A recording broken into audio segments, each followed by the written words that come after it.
Senhoras, senhores, queridas irmãs, queridos irmãos espíritas, caras amigas e amigos que nos acompanham pela Web TV Maçã do Caminho e por outras instituições e entidades, dando-nos o ensejo de estar sempre presente com a veranda doutrina espírita.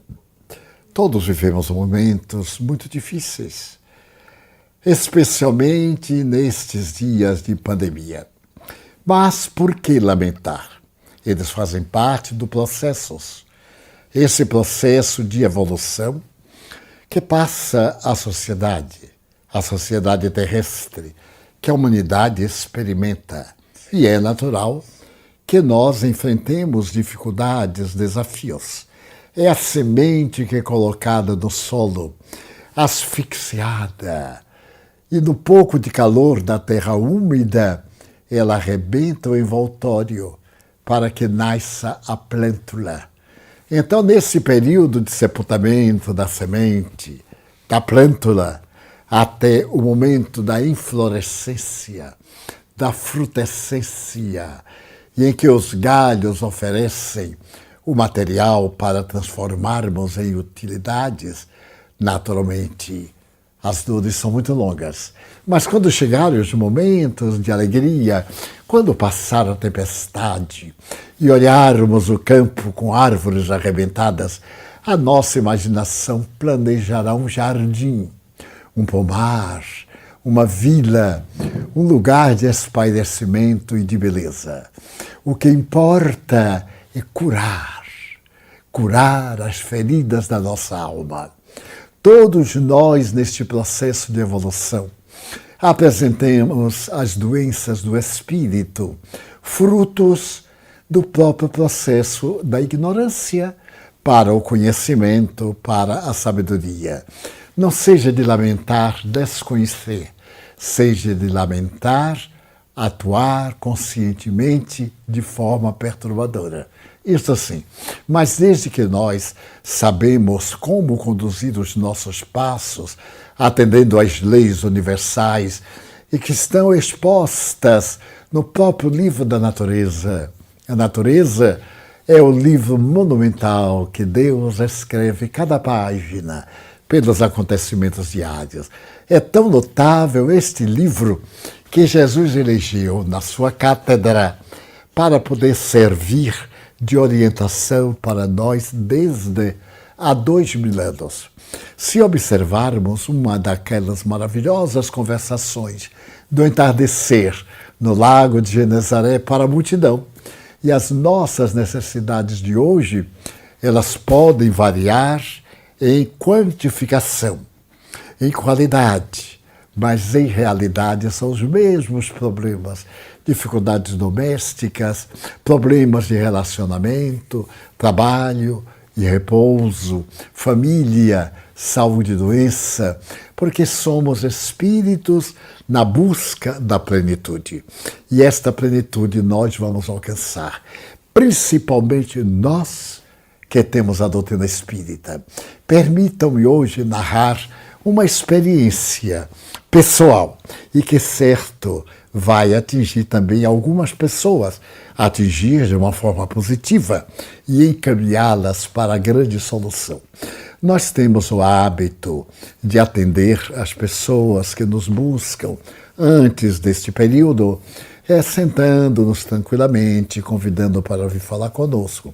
Mas antes, quando havia maiores dificuldades e menor apreço pelo Espiritismo, terminada a reunião, nós ficávamos de pé, íamos atendendo até a última pessoa.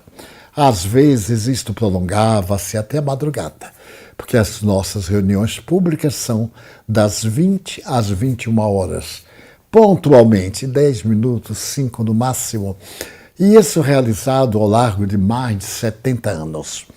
E então nós sempre atendemos com o máximo de prazer. Porque quando atendemos a alguém que sofre, estamos também luarizando as nossas inquietudes, as nossas ansiedades. Quando fazemos um bem, experimentamos o prazer de estarmos no bem. E numa daquelas noites em que tínhamos um número muito grande de sofredores, de pessoas necessitadas, esta é a paisagem da Terra em todas as épocas. À 00:30, eu vi adentrarem-se 4 pessoas.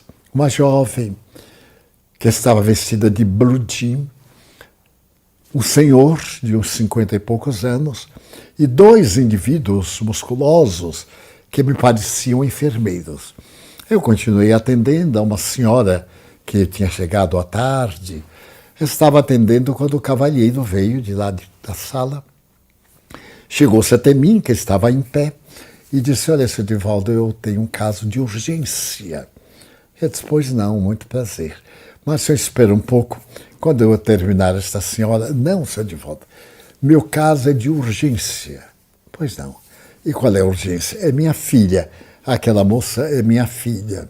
Ela está tomada por espírito do mal. Eu disse na pergunta: há quanto tempo? Há 7 meses. Eu digo: então a urgência não é tão urgente. Se pode esperar 7 meses, pode esperar algumas horas. Essas pessoas estão sentadas aí, chegaram antes do senhor, aliás, à tarde, para poderem ser atendidas mais facilmente, etc. O senhor está chegando agora, não era mais o caso de lhe atender, senão eu não sairei daqui. Eu não resido aqui, resido no subúrbio, daqui a 30 quilômetros, então, mas eu vou atender o senhor, desde que o senhor tenha paciência de esperar. Ele me olhou com desagrado e disse: e a caridade? Eu disse: a caridade consiste em respeitar o direito dos outros. Porque nós somos excelentes teóricos contra os outros. Mas é caridade respeitar o direito de quem chegou antes, não acha? O senhor pode ficar tranquilo que eu atenderei. E fui atendendo mais ou menos 2:30 eu os chamei, eles estavam no fundo do salão. E o senhor era realmente um pouco intransigente. Eu disse: olha, podem vir. E ele disse: e por que o senhor não vem aqui? Eu sei que as pessoas gostam de fantasias. Eu então testei. Sorri para ele e disse: por quê? Os guias espirituais só atendem aqui.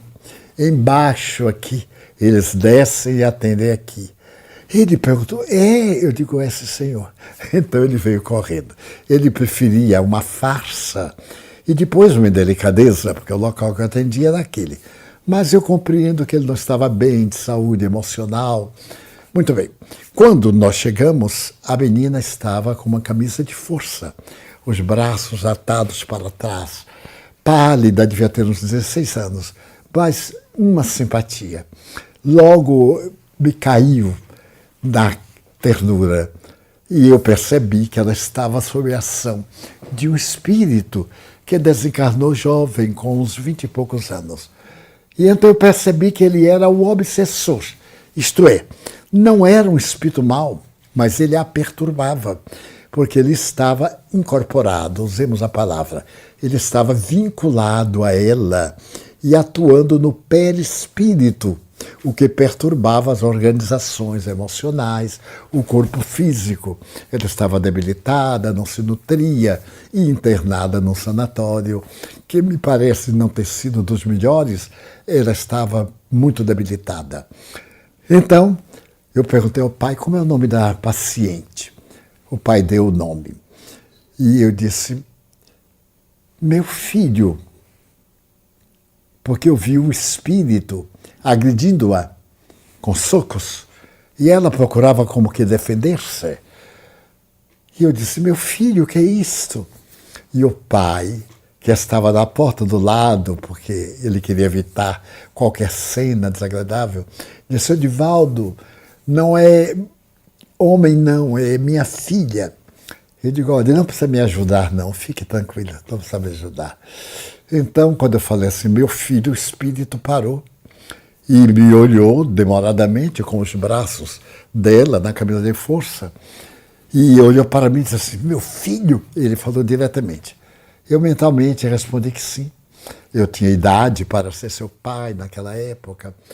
E então ele me incomodou, ele me comentou: sou eu quem me estou vingando desse miserável. Você não está vendo aquele miserável que era o pai da moça. Você não faz ideia de quem é aquele monstro. E começou a esbravejar. Ela reagia com movimentos bruscos e angustiada. Eu chamei um dos enfermeiros e disse-lhe, tire-lhe a camisa de força. Ele me respondeu, eu não me atrevo, porque ela é muito violenta. Se eu tirar, eu não sei se nós dois vamos colocar. E ela vai quebrar tudo isso aqui. Eu digo, não preocupe não, tudo isso aqui já foi pago, está bem legalizado, pode tirar. Ele disse, eu não tiro. Eu digo, então eu vou tirar.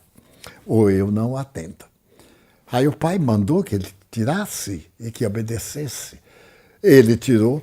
E o espírito que já estava conversando comigo levantou assim as mãos, como se me fosse agredir, mas é verdade, ele pôs as mãos no meu ombro, agora através dela, e disse, o que é que você tem a ver com o nosso problema? Eu disse, uma coisa muito simples, é que você é muito covarde, porque você se aproveita da sua aparente invisibilidade, porque nós nos estamos vendo, para atormentar esta moça, vingando-se do pai dela. Ele disse, você não conhece. O meu nome é Celso. Aí, é um nome bastante raro. Tudo bem, Celso. Ele disse, pergunte a esse infame. Esse infame que está aí é o meu padrinho de nascimento. Aqui no Nordeste nós usávamos muito o respeito aos padrinhos de nascimento.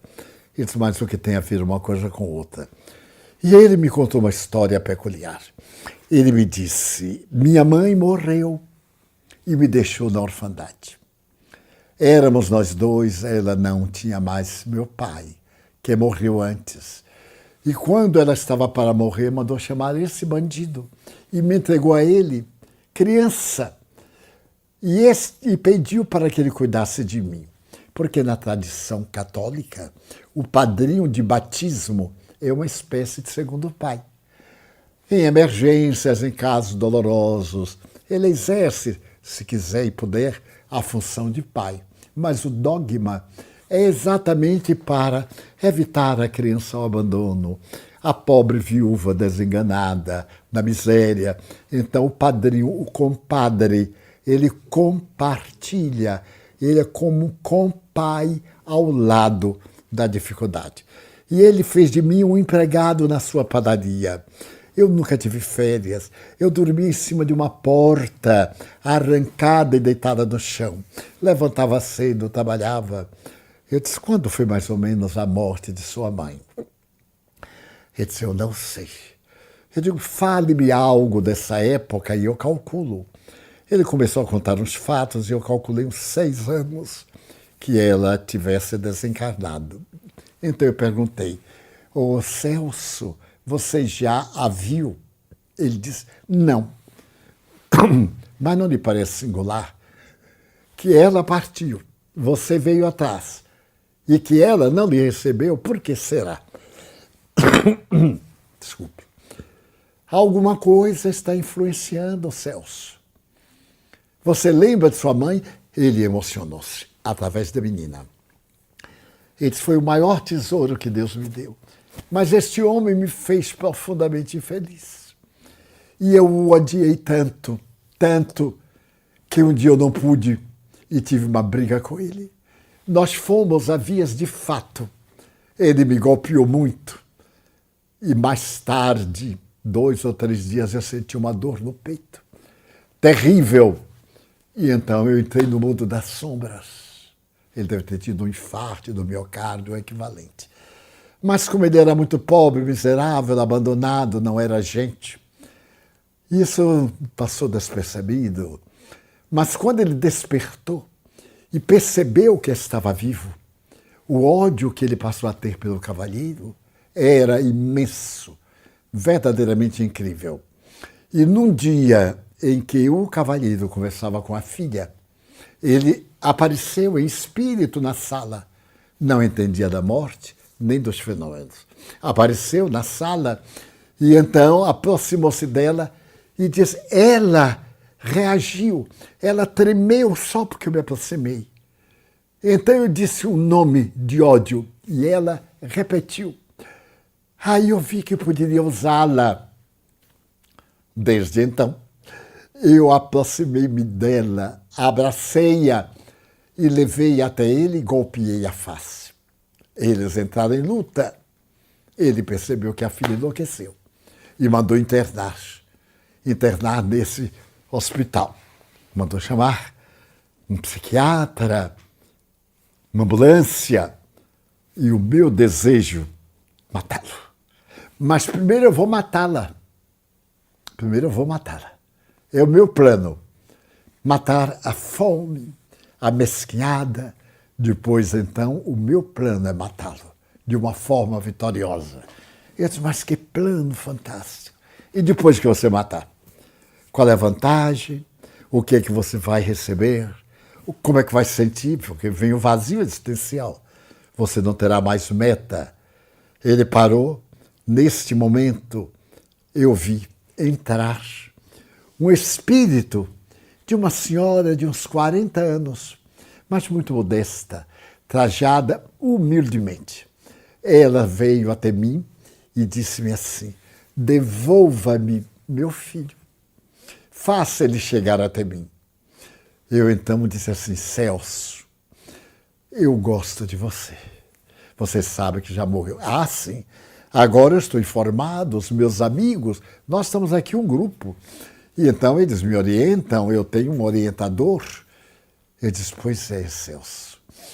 Eu sempre penso nas mães. E a sua mãe me preocupa. Você já orou? Ele disse, o que é orar? Já rezou, meu filho? Ele disse, eu não me lembro. Então vamos rezar. Peguei as duas mãos dela e disse assim, Pai nosso que estás nos céus. Repita, Celso. Insisti e ele começou a repetir. Quando eu cheguei no perdoa as nossas dívidas, ele disse, eu não faço.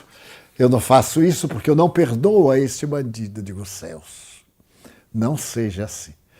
Perdoar é uma bênção de Deus. Sua mãezinha está aqui, Celso. Aonde? Eu digo, no seu coração. Na hora que você perdoar, ela lhe vai abraçar. Você não é Deus para fazer justiça. Nós não sabemos fazer justiça. E falei-lhe de repente, a menina começou a chorar. Era ele, através dos seus olhos. E ele gritou, mamãe. A mãe estendeu os braços. Ele caiu nos braços dela. E ela se foi. E a menina rodopiou assim um pouco. E ficou bem. Olhou em volta. O pai estava na porta. Ela perguntou, papai, o que é que eu estou fazendo aqui? Ele se aproximou. Cibele, minha filha, você está bem? Estou, mas eu não me lembro de nada. Meses, vários meses. 6 meses. Não sei, papai. Eu disse para ela assim, não se preocupe não. Ele trouxe você aqui a uma casa que a gente reza. Quando as pessoas estão doentes, você sabe, né? A gente reza para que Deus abençoe. E você esteve adoentada e, naturalmente, rezamos juntos. Você está ótima. Aí o pai se aproximou, seu Divaldo, e agora? Eu disse, agora o senhor a leva para casa. Para casa, eu digo sim, ou para o hospital. É uma questão do senhor querer, opte. Ele disse, o que é que eu digo? Eu não sei. O senhor diga o que lhe aprover, né? Eu não sei se o senhor terá coragem de dizer o que se passou aqui. Ele disse, não, isso eu não direi. Eu digo, então, leve para casa, chame um médico clínico para examinar o organismo, para renutri-la e etc. E ele disse, e já está boa? Eu digo, não, senhor. Nós agora começamos uma luta. E este é o primeiro round. Temos muitas lutas. Este é o começo. Ela está melhor e vai ficar melhor há algum tempo, mas pode piorar de um momento a outro. Ele disse, o que é que eu faço? Eu digo, muito bem. O senhor, eu quero lhe dar este livro, porque eu sempre atendo com os livros para oferecer. É o livro dos Espíritos de Allan Kardec. Ele vai lhe dar ideia do que é o Espiritismo, essa ciência maravilhosa. O senhor vai ficar deslumbrado com o Espiritismo. Leve para casa, leia.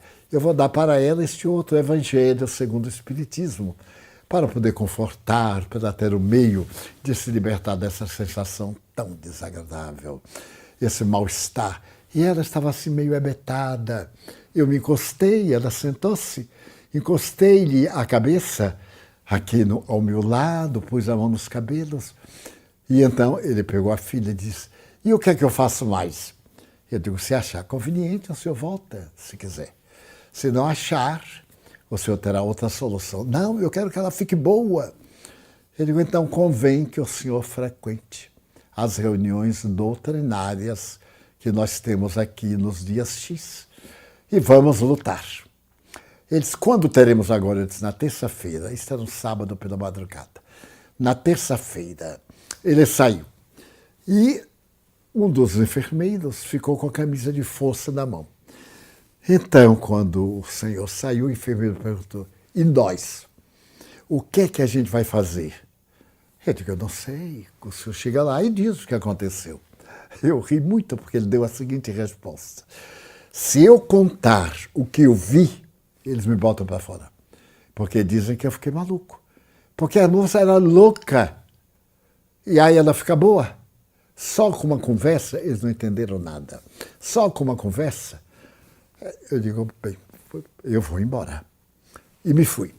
Na terça-feira, eu vi, quando eles entraram, a sessão já tinha começado. Agora era ela, o pai e uma senhora que eu deduzi ser a mãe. Atendemos e na etapa final, no horário habitual, ele se aproximou e disse, olha, seu Divaldo, ela está excelente, não lembra de nada, isso não é importante. E ela está assim tão debilitada, aqui é minha mulher. E eu olhei para a senhora, estava também tão debilitada, porque as mães, os pais em geral, mas as mães em particular sofrem um pouco mais a sensibilidade e se desgastam. Ela estava muito desgastada. E eu a tranquilizei, dizendo que agora a luz do Espiritismo ia tornar essa família muito feliz. Ficamos conversando e eu lhe ofereci também um Evangelho segundo o Espiritismo e digo, frequentem, vamos tomar passes, uma série de passes, tomar água fluidificada, fazer preces em casa. Orientei fazer o Evangelho segundo o Espiritismo no lar. Eu irei fazer o Evangelho uma vez, para vocês verem como é que nós fazemos o estudo do Evangelho no lar, como nós atraímos Jesus para dentro de nossa casa. Expliquei bem e ele estava racional, gentil, era um homem digno, não estava mais irritado como no primeiro dia. E com os dias nós fomos ficando amigos. Ela se foi adaptando, começou a ter uns pequenos distúrbios, que é natural, não há milagre. Mas foi controlando, ensinei-lhe a técnica de concentrar, como é que ela deveria agir quando começasse a entrar no crepúsculo, quando a mente começasse a sentir receios e viessem imagens negativas. Bem, passou o tempo e ficamos bons amigos, conhecidos. Certo dia, quase um ano depois, eles ainda não frequentavam as mediúnicas, porque não tinham conhecimento doutrinário. Estavam frequentando o curso de doutrina espírita. Ela me perguntou assim, tio Divaldo, e tem um rapaz que está querendo namorar comigo. Eu percebi que ela estava com 16 anos, e eu não sei se no Espiritismo nós podemos namorar. Eu disse, mas é lógico. E você quer? Ela disse, quer dizer, não sei, eu disse, queira, minha filha, é muito bom. Namorado é como colírio para os olhos. Agora tem que ver se é um colírio bom ou se é um colírio perturbador, ou se é inócuo. Quantos que são apenas água e nós caímos no conto, brincamos. E ela disse, eu vou trazê-lo aqui. Eu vou pedir para ele vir da sessão para o senhor conhecer. E o rapaz veio, separado, é claro. Eram naqueles tempos que havia um pouco mais de cuidado, havia mais necessidade de relacionamento, de conhecimento familiar. E eu percebi que o rapaz era de boa qualidade. Ele estava com 20 anos, estava muito bem empregado, numa grande indústria aqui de Salvador, E eu digo, olha, é um bom partido. E ela estava terminando o curso intermediário. Muito bem. Daí a 2, 3 anos já éramos bastante amigos. E certo dia ela me disse, tio Divaldo, ele está querendo casar. Eu estou com 19 para 20 anos, ele já está com 24 anos, mas eu tenho medo que ele vá fazer o pedido. Naquela época que fazia um pedido, agora é um pouquinho diferente. Eu disse, quando ele pretende fazer o pedido? Ela disse assim, no sábado. Ele faz o seguinte, traga ele antes para conversar comigo. Na quinta-feira ele veio conversar comigo, era um homem, e disse, seu Divaldo, eu quero dizer ao senhor que eu pretendo me casar. É a moça dos meus sonhos. Eu vou me casar com ela. Mas eu sei que vai ser um problema para o pai, não tem nada de problema. Quando a filha completa uma certa idade, os pais que permanecem pais têm que liberar para viver sua vida. Ela já está com 20 anos, portanto já está no momento, ou melhor, já está até passando um pouco. Conversamos e perguntei, a que horas você vai? Ele disse, eu vou no sábado às 17 horas. Eu digo, eu estarei lá para lhe ajudar. Então fui. Meu amigo disse, mas você por aqui? Eu digo, estou de passagem, vivê-los. Ficamos conversando e às 17 horas, ele chegou. Ainda me recordo, vestido de roupa branca, do Nordeste, era muito famosa a roupa branca, e naturalmente nervoso, foi recebido e disse que queria falar com o dono da casa. Eu estava ao lado. Ele chegou e começou assim, doutor fulano de tal, eu sou Beltrano, sou isso, sou aquilo, mas quem deveria estar aqui é meu pai. Eu digo, não, senhor, quem devia estar aqui é você, porque você que vai casar com ela, não é o pai. Aí o velhote abriu os olhos e disse, o quê? Eu digo, ele veio pedir a nossa Cibélia em casamento, e eu acho um bom partido, viu? Nesta época de escassez, não é bom facilitar. O velhote já ficou meio sem jeito. Mas Divaldo, ela era uma menina. Eu digo, o senhor quer que ele case com uma velha? Para quê? Não. Por fim, o pai aqueceu, fez exigências, tudo de fita. No fundo, estava contente. Chegou a época do casamento. Muito bem. Ao casamento civil, eu compareci. Ao casamento religioso, como não pertenço à Grei Católica, respeitei e não fui. Muito bem. Já aí eles frequentavam sessões mediúnicas. Já participavam das mediúnicas e ela, com a mediunidade belíssima, médio de corporação. E certo dia, nós estávamos em reunião quando me aparece Celso. Celso me apareceu. E disse assim, Divaldo, eu venho lhe contar que me vou reencarnar. Eu disse, mas como? Você vai reencarnar aonde? Disse, aqui em Salvador. Eu disse, mas como? Através dela. Notem esse detalhe, através dela. Eu digo, ai, Celso, você vai ser neto do seu protetor. Isso eu quero ver. Realmente eu quero ver, vai ser bem interessante. E fiquei quieto. Ele disse que ia reencarnar. Daí, há 2 meses, ela, ainda uma moça tímida, disse assim, tio Divaldo, eu tenho a impressão que estou grávida. De que está. Com certeza. E é um menino.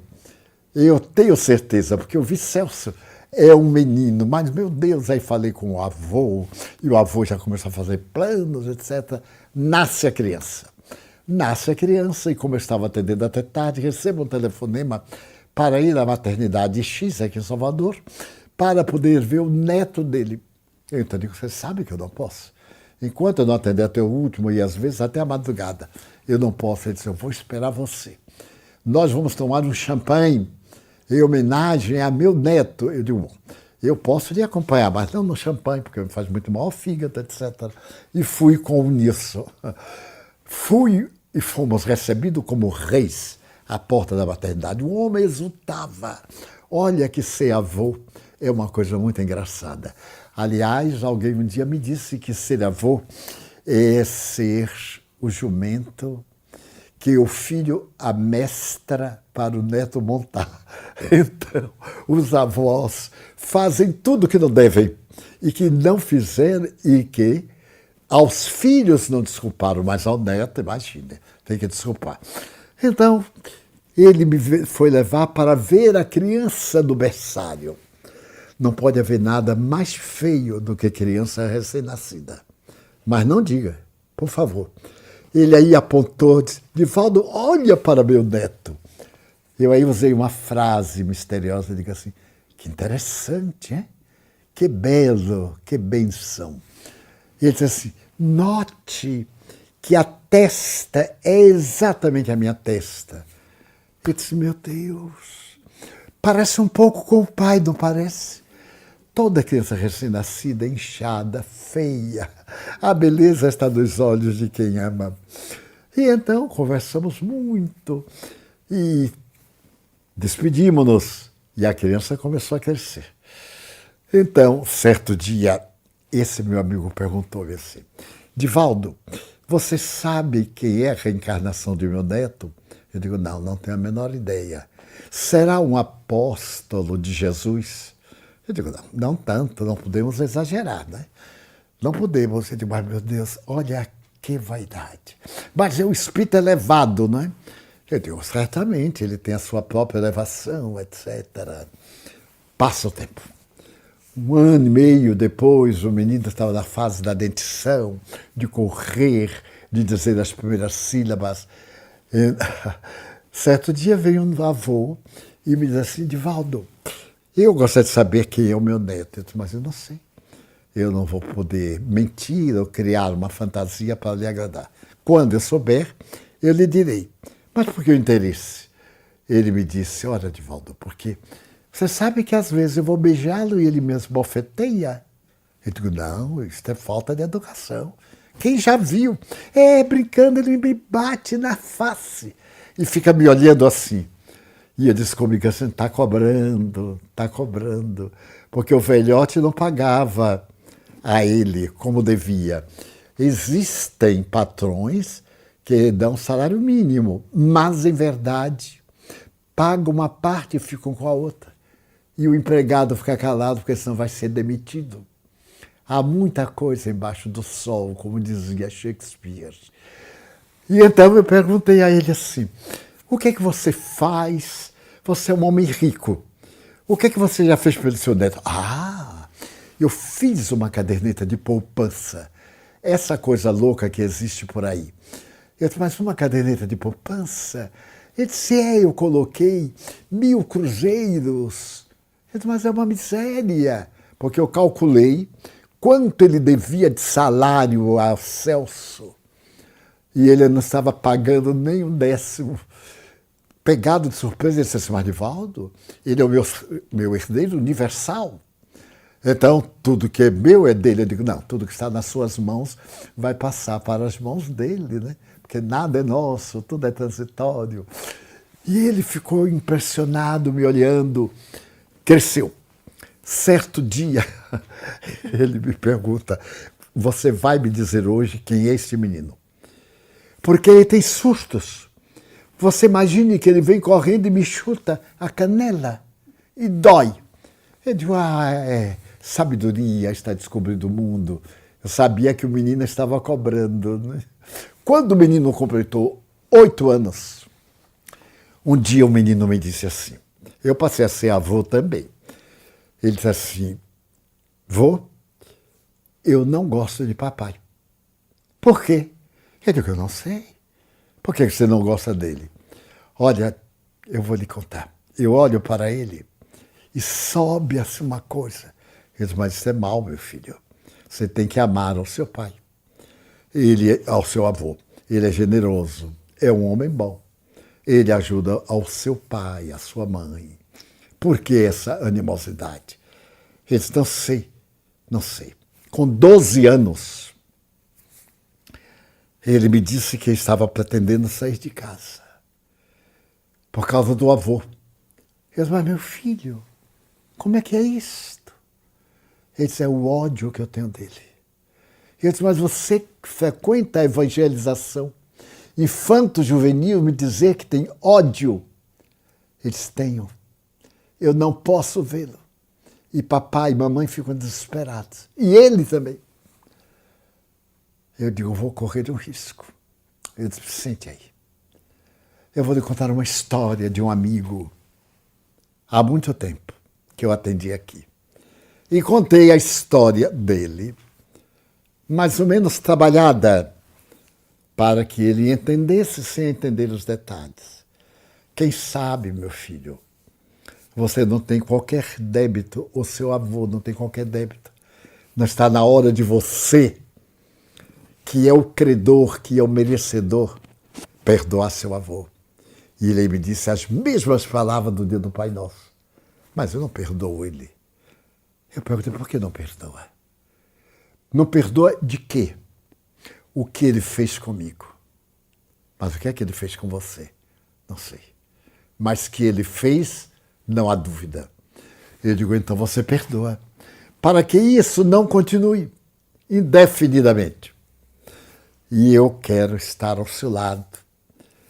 Desejo, você que está na medicina, eu me sinto muito feliz, porque você vai ser o meu médico. Daqui a pouco tempo eu estou naquela fase de necessitar de um médico especialista.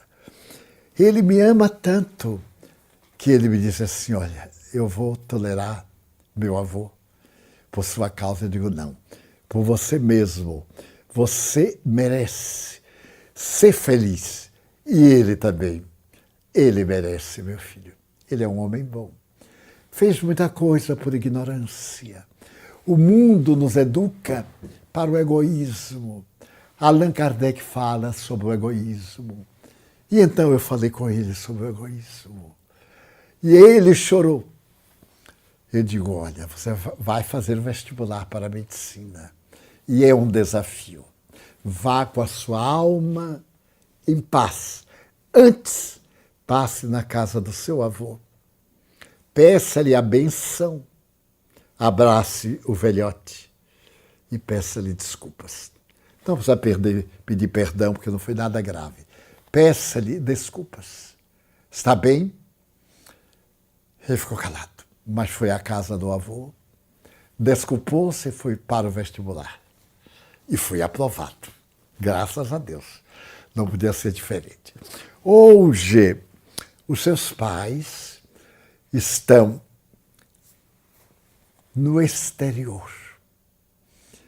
A filha, a menina, excelente senhora, mãe de 3. O marido, um excelente doutrinador, dialogador, para conversar com os que sofrem. No seu país, o movimento espírita está começando. Eu estive lá algumas vezes. Iniciamos um grupo, ele dirige.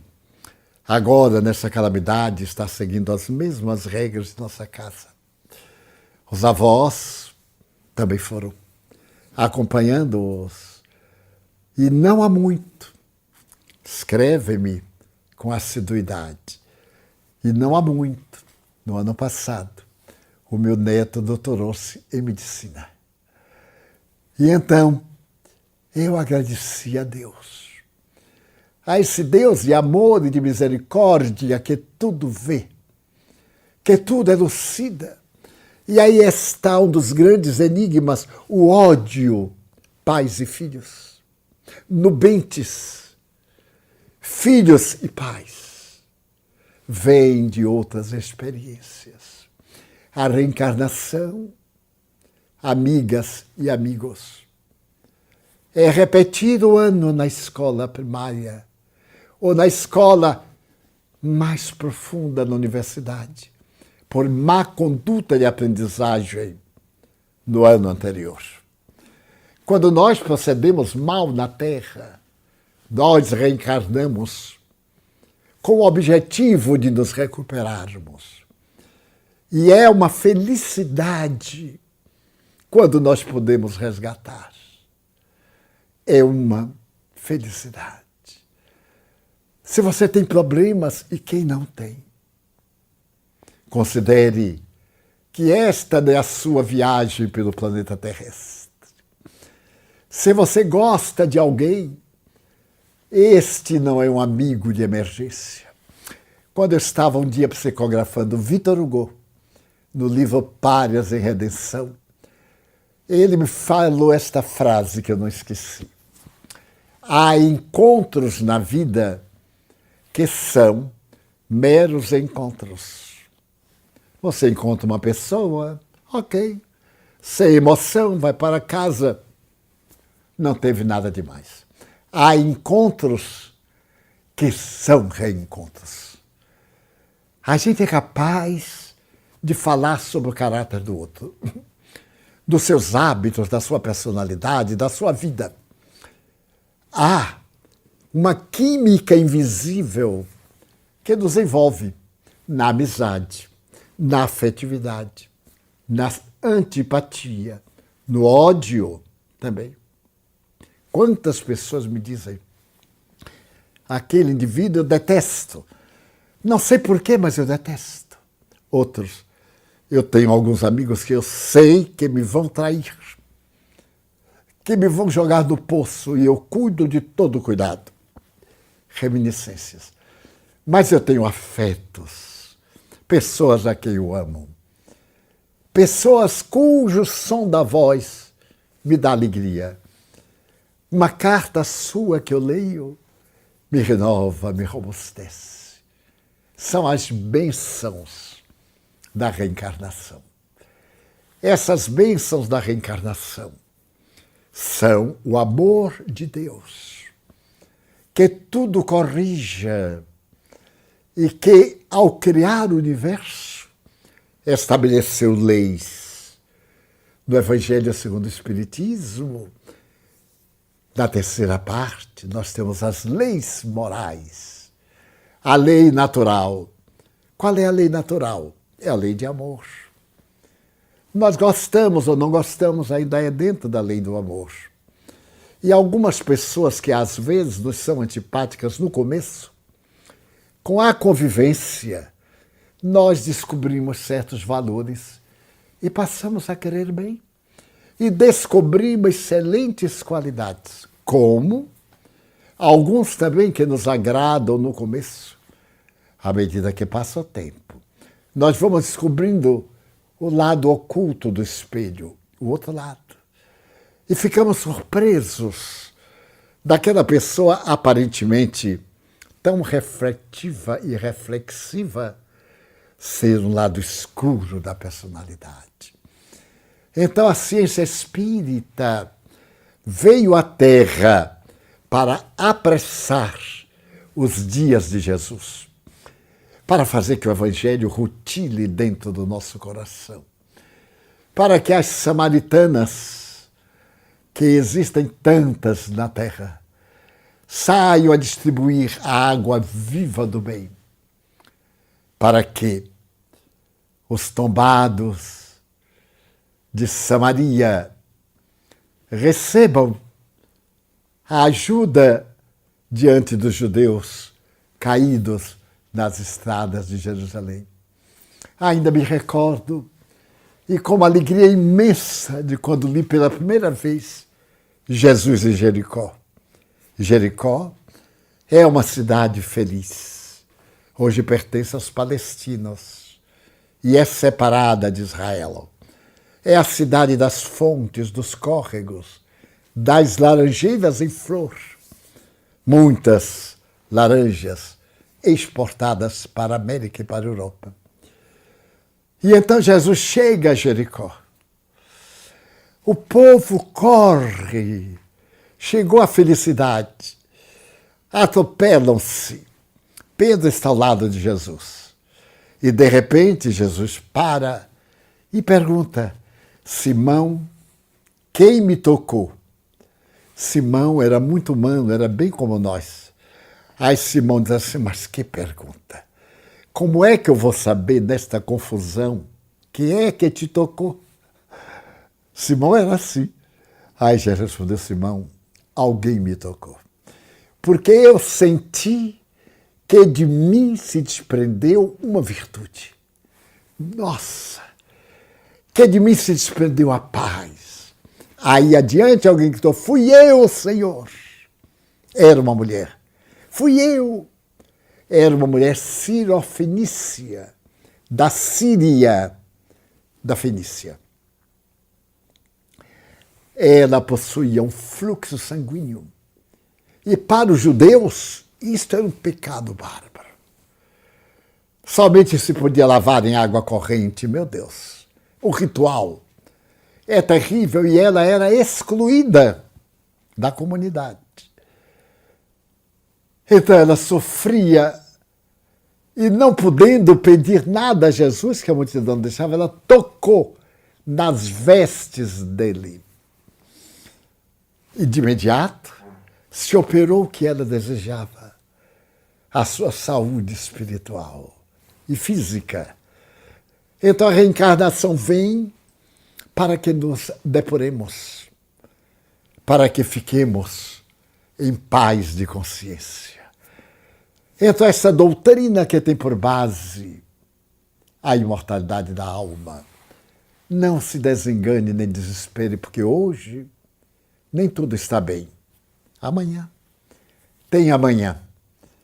Eu recebi uma mensagem com esse título, Amanhã. E ontem eu psicografei uma outra com o título Atenção.